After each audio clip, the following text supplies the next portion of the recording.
So in the New Jobs project, we use the concept of a socio-ecological transition, and we looked specifically at what this means for transport. So to recite, the social ecological transition is a multifaceted change in the role of mobility in society, and it's shaped around certain demographic processes, certain technological change we see, and which are going to change European society. So our focus was then on working out a few sub-scenarios. So we looked at what does this mean, the socio-ecological transition, in terms of availability of certain resources like fuel, and how is European policy actually benefiting or maybe hurting our, let's say, our economy.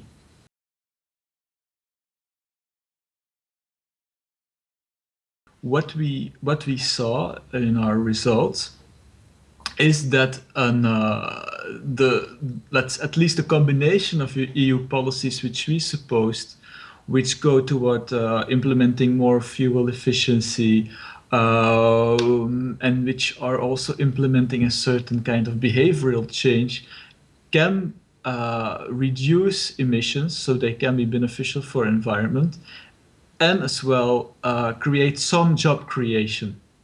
Now we also saw, because we took energy efficiency as, let's say, a policy that can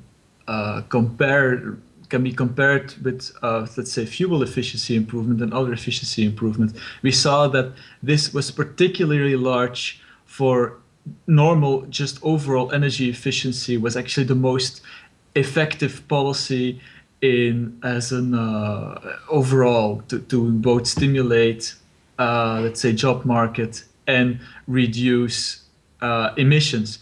Though some of the transport policies are not bad, for example, some of the behavioral changes are better, do stimulate the job market more than others. So overall, we could say that we could reduce emissions by 1 to 8%, with small net benefits in terms of employment. So I thought that this was okay.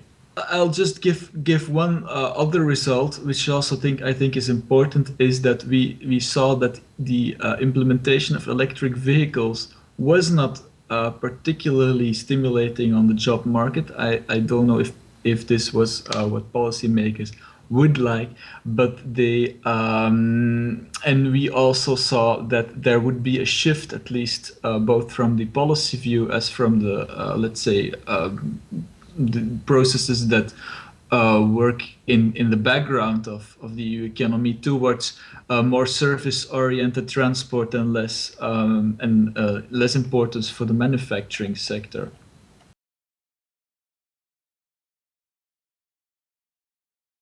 The takeaways for policymakers. First of all, I wouldn't expect a lot from electric vehicles as a job creation mechanism.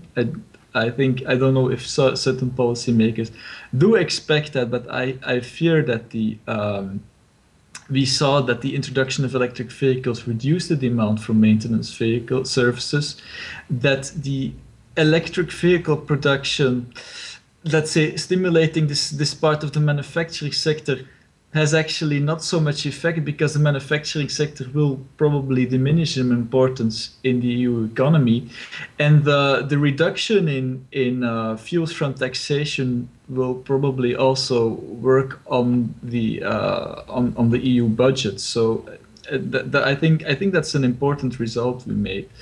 Also, we saw that behavioral changes were actually like stimulating behavioral change and stimulating certain public services were uh, effective in stimulating the job market. So actually, because you can, let's say, instead of that you have people driving their cars, you can actually have people driving buses and trains, which is stimulating job market, and additionally leading to some environmental and benefits and benefits on congestion.